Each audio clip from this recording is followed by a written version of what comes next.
À la une, plus de peur que de mal ce matin, zone Californie au Lamentin. Une fuite de gaz a été repérée au sein de la société Antigaz, installation industrielle considérée à haut risque. Le secteur a été mis en sécurité avant l'arrivée des pompiers. Et puis émotion lors de l'hommage à Rémi Plézel à l'espace Fondor du Marigot. Le copilote martiniquais a rejoint sa dernière demeure dans l'après-midi à Sainte-Marie. Une foule d'anonymes était aux côtés de la famille. Le contrat en or de ce début d'année, c'est celui du rachat de la compagnie Corsair par le groupe Dubreuil, déjà propriétaire d'Air Caraïbes. Air Caraïbes devient ainsi le premier pôle aérien français. Nous verrons pourquoi. 50 nuances degrés, le film événement du moment est enfin à l'affiche depuis aujourd'hui à Madiana. Pâle copie ou fidèle version du livre à succès. Les scènes annoncées comme controversées en tout cas séduisent les premiers spectateurs. Nous verrons également en quoi. Bonsoir, ravi de vous accompagner pour cette heure d'information. Ce coup de frayeur pour débuter ce journal vers 8 h ce matin, zone Californie au Lamentin. Une fuite de gaz a été repérée au sein de la société Antigaz. Conséquence, tout le secteur a été bouclé par les autorités pendant plus d'1 heure. Immédiatement, l'équipe d'intervention de l'entreprise a mis l'installation en sécurité. Mais l'événement a créé un certain émoi dans les environs. Des odeurs incommodantes ont été ressenties dans le voisinage. Retour sur les faits avec Hélène Renaud et Volana Razafima Mansour. Un arrosage déclenché d'urgence pour arrêter la fuite de gaz. Ce matin, vers 7h30, du GPL, gaz de pétrole liquéfié, s'échappe d'une canalisation de l'entreprise Antigaz. Très vite, les agents du site prennent en charge la fuite et la circulation est bloquée. Immédiatement, on a mis sous eau, donc sous arrosage, ce que vous avez pu voir certainement. On arrose pour plaquer le GPL au sol et qui est récupéré dans des cuvettes étanches.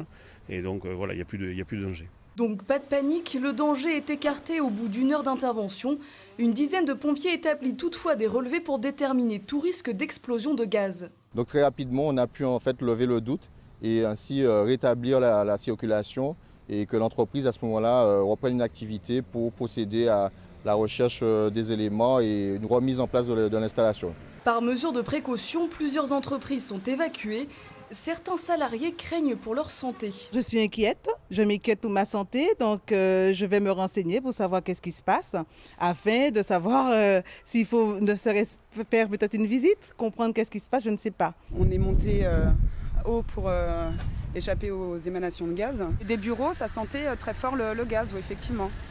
On a encore le goût, je ne sais pas comment dire, mais on a encore le goût dans la bouche. Selon ce médecin, respirer du gaz peut provoquer des nausées, des maux de tête, voire une asphyxie. Mais la gravité des symptômes dépend de la durée d'exposition. Lors d'expositions rapides, on peut quand même ressentir des petits vertiges, des maux de tête, mais qui vont passer, qui vont s'amoindrir très rapidement. Respirer rapidement un air, on va dire, normal va tout de suite rétablir la situation sans conséquence pour la santé. Une cellule de crise a été mise en place ce matin pour en savoir plus sur les causes exactes de la fuite de gaz qui reste encore à déterminer. Voilà, et vous l'avez entendu de la bouche du directeur d'Antigaz que tout est rentré dans l'ordre. Je vous l'annonçais en titre, le groupe familial vendéen Dubreuil, déjà propriétaire d'Air Caraïbes, va acquérir 100% de la compagnie Corsair. L'annonce a été faite officiellement aujourd'hui. Cette fusion est une petite révolution dans le monde de l'aviation, puisqu'Air Caraïbes devient le premier pôle aérien français. La moitié des vols entre l'Hexagone et les Antilles reviennent à la société. À Paris, le point avec nos correspondants Rémi Dupuis et Stanislas Van Gogh. C'est une petite révolution dans le monde de l'aérien. En juin prochain, le groupe Dubreuil, déjà propriétaire d'Air Caraïbes, va devenir le premier pôle aérien privé avec l'acquisition de 100% de la compagnie Corsair, qui conservera néanmoins toute son identité. Aujourd'hui, on était concurrents. Bon, donc il y avait un avion Corsair et un avion Air Caraïbes qui étaient côte à côte, quasiment à la même heure sur l'aéroport de Pointe-à-Pitre vers Paris. Bon, forcément, on va les espacer pour que nos clients aient le choix de partir à 17 h, à 19 h, à 21 h, non pas de façon condensée, parce qu'on n'est quand même pas dans le court courrier ou le moyen courrier, mais pour avoir une offre plus complémentaire en termes horaires et en termes de fréquence. Aucune compression de personnel n'est annoncée pour le moment. Le contrat d'acquisition évoque néanmoins des synergies entre les deux compagnies. Le pari que l'on va faire tous ensemble, c'est de dire qu'on va développer l'activité et que ce développement de l'activité fera qu'on aura besoin de toutes les équipes. De toute façon, je vais vous dire, aujourd'hui, toutes les équipes de Corsair, toutes les équipes d'Air Caraïbes sont pleinement employées. Il n'y a aucune raison que cela change. Autre annonce, le groupe Dubreuil va s'équiper de 11 Airbus A350 opérés par une nouvelle compagnie née de ce regroupement. Demain, nous aurons une nouvelle compagnie opérationnelle dont le nom n'est pas défini, qui mettra à sa disposition ces avions pour Corsair et pour Air Caraïbes. Le rachat de Corsair par le groupe Dubreuil sera effectif après approbation du comité d'entreprise et de l'autorité de la concurrence. Sur les Antilles, Corsair et Air Caraïbes représentent 50% de parts de marché. Tout autre chose maintenant, une grande émotion lors de l'hommage à Rémi Plézel à l'espace Fandor du Marigot aujourd'hui. Lors de la cérémonie religieuse de l'enfant aimé de la commune à l'église Saint-Pierre et Paul de Sainte-Marie, anonymes, amis, personnalités, tous s'étaient rassemblés autour de la famille pour un dernier recueillement. Le retour en images avec Louise Sabas. Un adieu, quelques mots notés sur le livre de condoléances. Proches, inconnus et personnalités, nombreux sont ceux qui viennent rendre un dernier hommage à Rémi Plézel et témoigner de leur sympathie à sa famille. C'est un enfant de la commune, c'est un marigotin, donc partir dans ces circonstances, et je ne peux qu'être là ce matin pour l'aider à prendre son envol vers la cité de Dieu. Partager un petit peu la peine de la famille, puisque bon, nous sommes tous une famille, hein. Par ma présence, soutenir la famille et l'encourager à tenir bon. Vient l'heure de la levée du corps et du cortège qui accompagne le disparu vers l'église Saint-Pierre et Paul du Marigot. La cérémonie funéraire se veut intime. Pour sa mère, sa sœur, son ex-compagne et sa filleule, le retour de Rémi Plézel parmi les siens, plus d'un mois après sa disparition, est un grand soulagement. J'ai bien besoin le corps de mon fils. Alors maintenant, on fait le dernier adieu. C'était une épreuve qui était longue parce qu'on ne savait pas si on allait retrouver le corps de Rémi, et maintenant c'est fait. Il est en Martinique, il est revenu sur sa terre natale. Avec ce qui s'était passé avec Malaysia Airlines auparavant, où aucun corps n'avait été retrouvé, je trouvais que c'était important.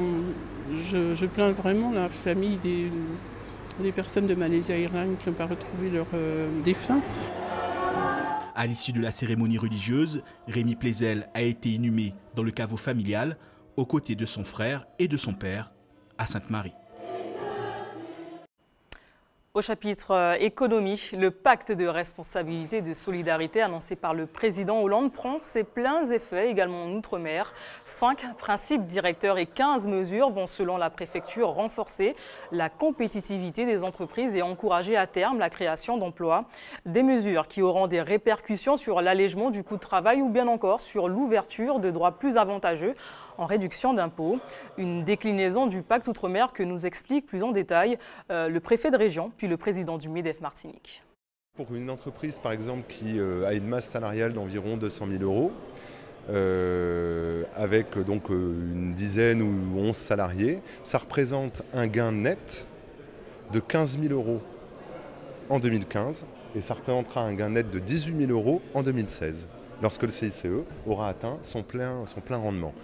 Pour notre part, nous envisageons d'accompagner nos adhérents dans la mise en œuvre de ce dispositif, faire en sorte que l'ensemble des adhérents et des entreprises martiniquaises plus généralement connaissent toutes les mesures qui sont mises en œuvre et qui peuvent permettre de relancer l'emploi, parce que c'est vraiment un des problèmes de notre économie. Direction la Guadeloupe maintenant avec le statu quo dans la crise qui touche le milieu de la canne à sucre. Un nouvel échec des discussions entre ouvriers et usiniers retarde le démarrage de la campagne sucrière annoncée pour ce lundi. Les points de désaccord entre les deux parties restent inchangés. Les ouvriers demandent une augmentation des salaires pour l'ensemble du personnel. Aux abîmes, écoutons les propos recueillis par Linda Kayarsi.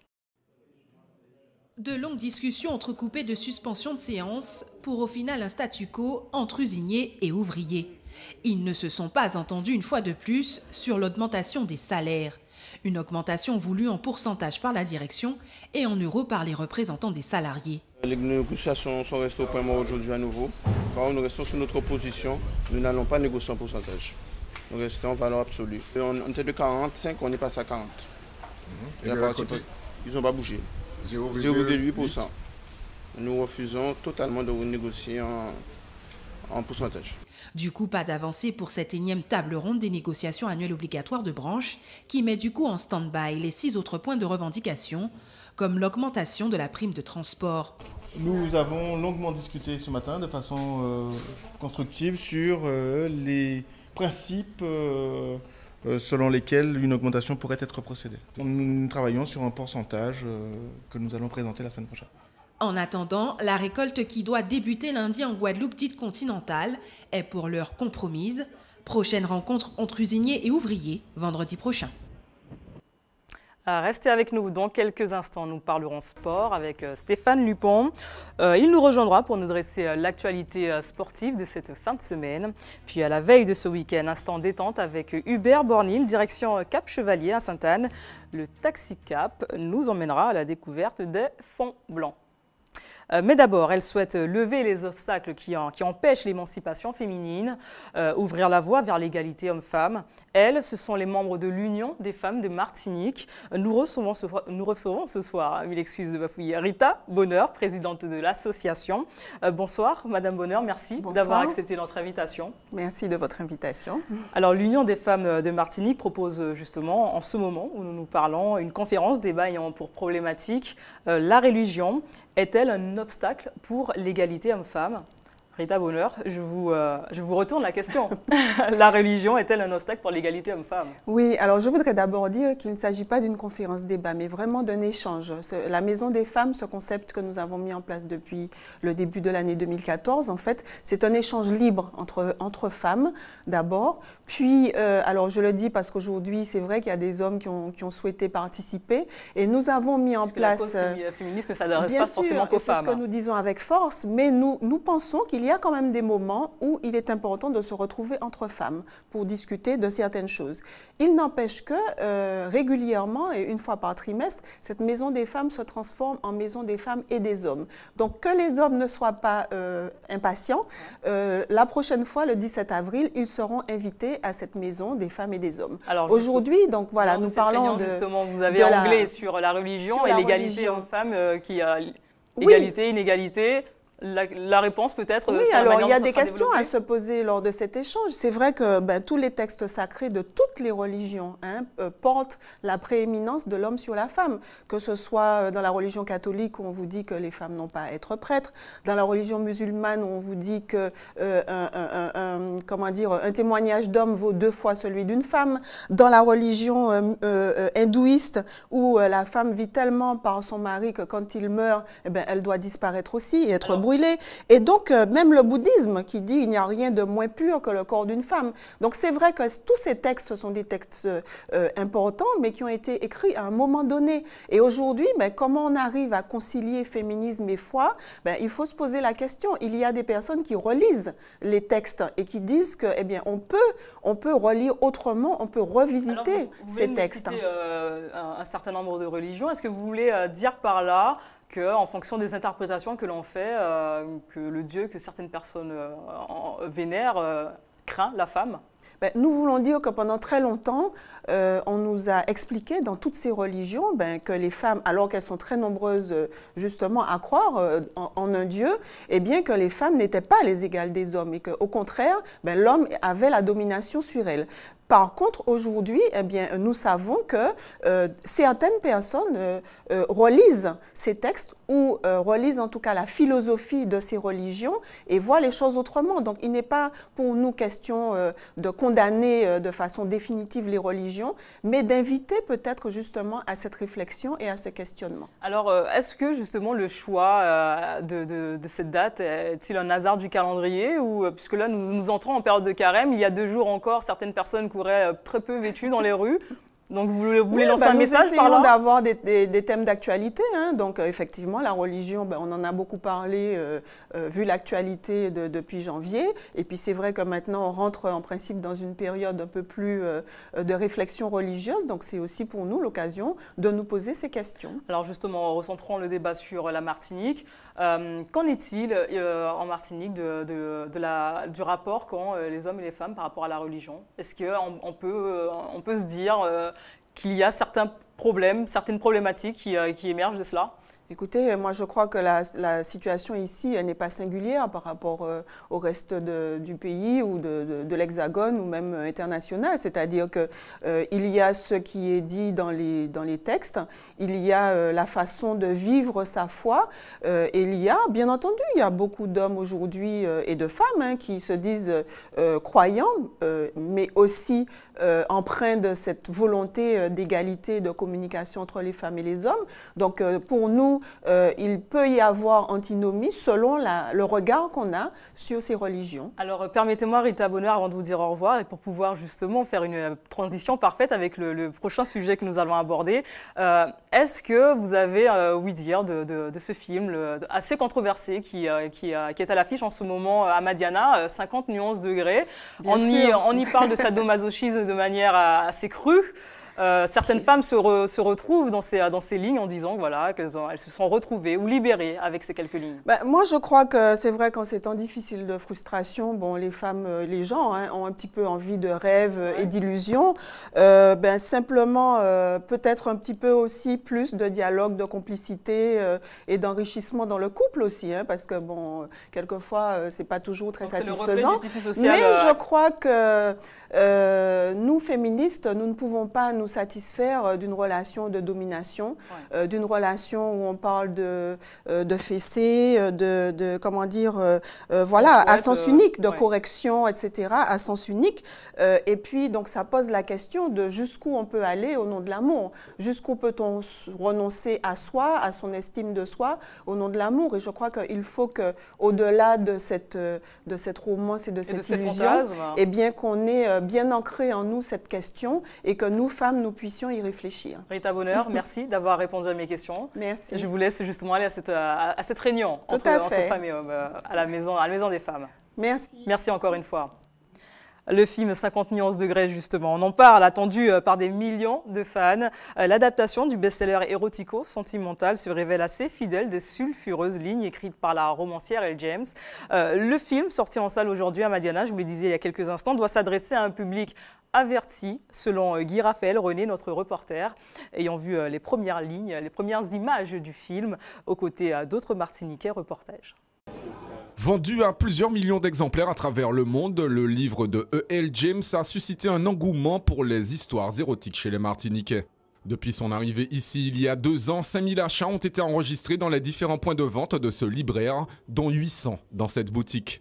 95% de la clientèle reste tout de même féminine et ça va entre 15 et 60 ans, tout niveau social confondu, tout type de personnalité confondu. Depuis 2 ans, enfin tous les éditeurs s'y sont mis et on reçoit beaucoup de bouquins de ce style, surtout qu'il y a une forte demande dessus de la part de nos clients.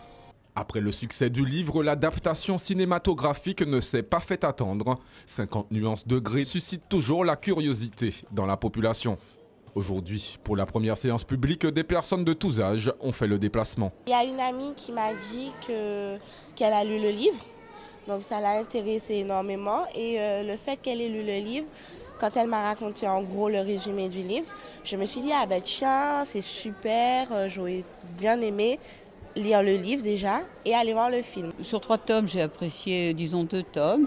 Je voulais savoir un petit peu avec le film si ça correspondait à ce que j'ai lu, comment était construit le film par rapport au livre, c'est tout. Christian Grey. Je m'appelle Anastasia Stillet. L'histoire met en scène une jeune femme qui tombe amoureuse d'un jeune chef d'entreprise et qui découvre la sexualité à travers le sadomasochisme. Vous êtes sadique? Je suis un dominant. Qu'est-ce que ça veut dire? Ça veut dire que je veux que vous vous soumettiez volontairement à moi. Pourquoi je ferais une chose pareille? Après 2 heures de film, les spectateurs sont plutôt satisfaits. Ça correspond au premier tome du livre, tout à fait. Ouais, pour moi c'est bien, c'est un bon film. C'est un film à venir voir en couple, franchement. Comme j'ai dit, vaut mieux pas venir avec ma maman parce que... Et pour la direction du cinéma, c'était un film à ne pas rater. Il y a eu Harry Potter, il y a eu Da Vinci Code, donc on sait à partir du moment où il y a quand même un phénomène littéraire qui est adapté sur grand écran, il y aura également une adhésion du public. Et l'histoire ne s'arrête pas là, le prochain film est déjà attendu par ceux qui ont lu la trilogie.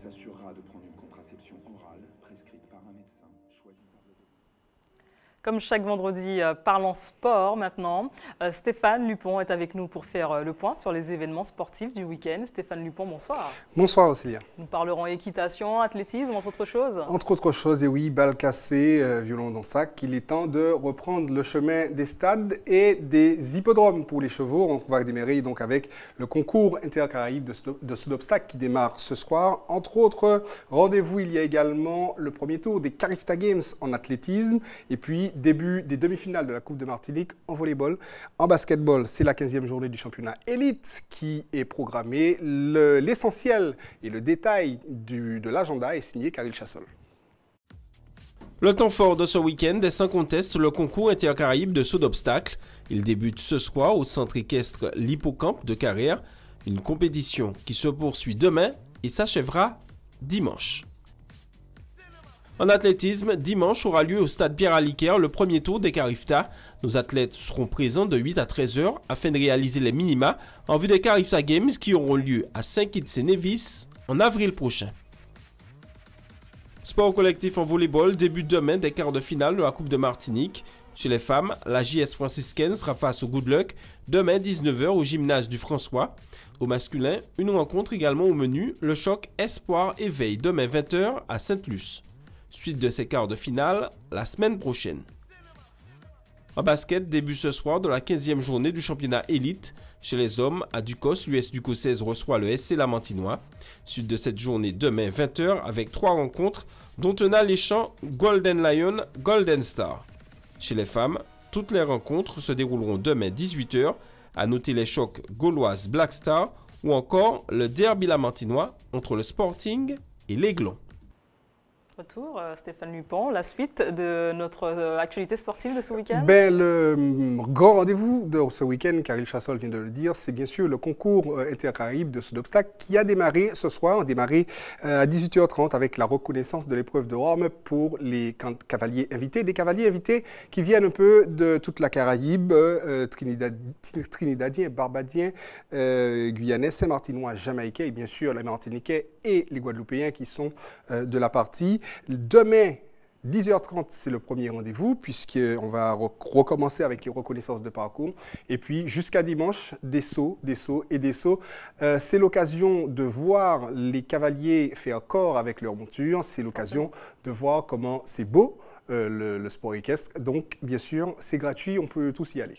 Merci encore Stéphane Lupon. Rendez-vous demain pour Sport Week-end. Demain soir à 19h40 dans le journal présenté par Océlia Cartes. Très bonne fin de soirée. Merci. Poursuivons avec cette présence martiniquaise au concours de beauté Mister National. Axel Ranchou, jeune trinitéen de 30 ans, participe demain à l'élection concurrente à Mister France. Le jeune homme portera l'écharpe de Mister Grand Lyon. Vous ne pouvez malheureusement plus voter afin de l'aider à accéder à la victoire. Souhaitons-lui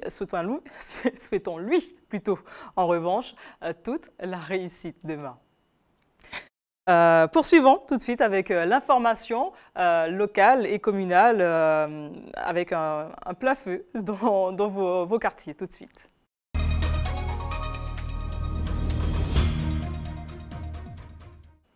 JT des communes qui débute avec ces informations en bref. Des travaux d'enrobés sur le réseau routier départemental ont lieu en ce moment sur la départementale 1 au quartier Canaricas dans la commune de Font-Saint-Denis, sur la départementale 15B également au quartier Morne des Olives au Gros-Morne, puis enfin sur la 23 au quartier Font-Saint-Jacques à Sainte-Marie. Sur toutes ces routes, la circulation sera donc alternée. Soyez prudents. Plein feu maintenant sur une petite entreprise familiale qui a le vent en poupe depuis de nombreuses années. Taxicap, installé au Cap Chevalier à Sainte-Anne depuis 3 générations maintenant, profite d'un site extraordinairement riche. Les petits-fils assurent d'ailleurs aujourd'hui la traversée jusqu'à l'îlet Chevalier ainsi que des balades en mer, la découverte de la mangrove ou bien encore de la réserve ornithologique des Fonds Blancs, protégée par une magnifique barrière de corail. On regarde tout de suite le reportage d'Hubert Bornil et Michelet François. Nous avons quitté la terre aujourd'hui pour les îlets du Cap Chevalier avec Gare Saint-Doré qui propose régulièrement à sa clientèle la balade sur ces îlets. Là en ce moment nous allons atteindre les Fonds Blancs avec une clientèle comblée. Mais avant d'attaquer la suite, c'est tout d'abord au Cap Chevalier que le rendez-vous a été donné, très tôt le matin. Les voyageurs sont en grande partie des Européens en vacances. Certains sont retraités, mais qu'importe. Le lien commun ici, c'est l'évasion au grand air. En partant d'ici, nous allons longer la barrière des corails, les îlets de la réserve naturelle d'oiseaux. Et ensuite, on va remonter vers les fonds blancs pour faire le baptême du rhum avec le boudet créole qui sera servi. Le soleil est radieux, mer bonne, toutes les conditions sont réunies pour que la journée soit une réussite. Concernant sécurité, on a les gilets de sauvetage dans les compartiments, les bouées de sauvetage et les flotteurs en haut. Le départ est donné direction les îlets. Le programme semble taillé sur mesure. Je profite toujours de l'occasion, lorsque j'ai des amis ou des clients qui sont de passage à la maison, je profite de l'occasion de partir avec eux et ça va bien, c'est formidable. Là. On a été super bien accueillis. Pour l'instant, je dirais que tout se passe bien. L'équipage est très agréable. Une très bonne ambiance, on a des hôtes qui sont extraordinaires. On est dans une maison d'hôtes et vraiment, on n'a pas envie de repartir. C'est bien, il fait beau, on est sur le bateau et c'est cool. Bonne ambiance. Mais voilà, je pense qu'on va passer une bonne journée. Allez, on va y aller. Ok, tous en maillot de bain. Après avoir fait le tour des îlets, l'embarcation atteint enfin un fond blanc, un lieu que Gare Saint-Doré connaît par cœur pour l'avoir pratiqué depuis 35 ans. On fait la découverte de la barrière de corail. Les îlets ornithologiques, ce sont des îlets qui sont classés, où il y a des oiseaux, et la mangrove. Donc sachez quand même, aujourd'hui, nous devons protéger toutes ces espèces. Les îlets, c'est quoi? Les îlets, alors donc, on a l'îlet Hardy, l'îlet 3 août, l'îlet Burgo et l'îlet Poirier. La suite peut se passer de commentaires, c'est tout simplement l'ambiance Taxi Cap.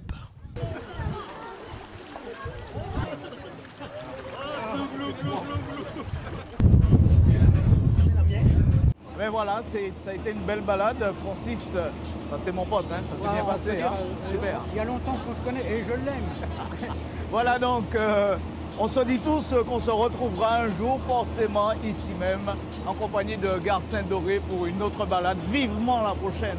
Et n'hésitez pas parce que c'est vraiment très bien.